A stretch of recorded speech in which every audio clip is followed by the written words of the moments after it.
ما نوليش ليكيب ناسيونال الى يوم الدين. الحمد لله. هذا ما كانوا، لا لازم يكونوا اسباب باش لا لا صافي دير ما نحبوش بلادنا كايداع الوطن، احنا ما نحبوش الجزائر.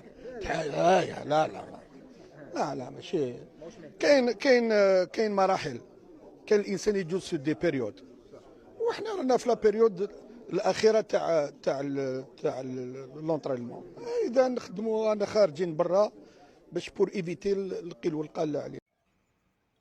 إذا مشاهدينا الكرام، كما سمعتوا المدرب الجزائري بن شيخة يعني كما صرح: ما نرجعش ندرب المنتخب الوطني الجزائري إلى يوم الدين. وهذا تصريح خطير وإهانة الجزائر.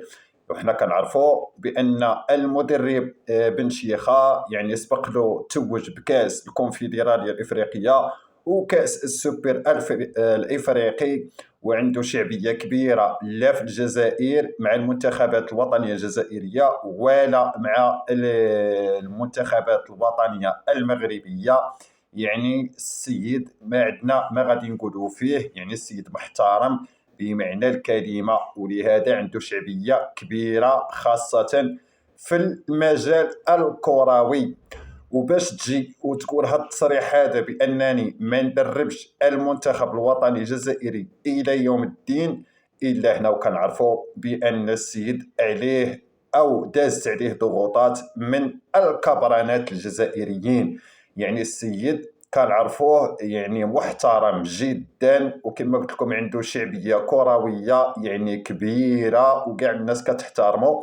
وكنا شفنا مؤخرا الندوه الصحفيه كان دارها مع الجزائريين، بالضبط مع الاعلام تاع حظيره الكبرانات الجزائري، وقال لهم يعني داك الشيء اللي الخير اللي لقيته في المغاربه ما لقيتوش في الجزائريين. يعني هذا يعني جزائري الاصل باش يخرج بهذا التصريح هذا في وسط الاعلام الجزائري.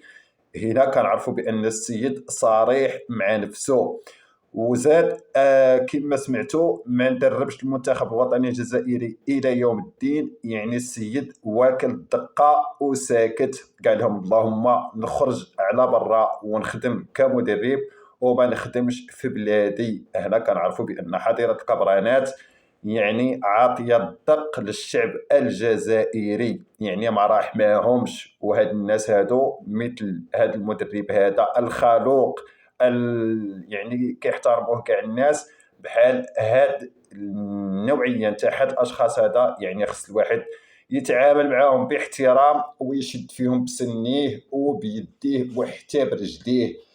يعني السيد باش خرج بهذا التصريح هذا الا يعني كما كيقولوا السكين وصل له للعظم، وهذا تصريح خطير واهانه للكره الجزائريه.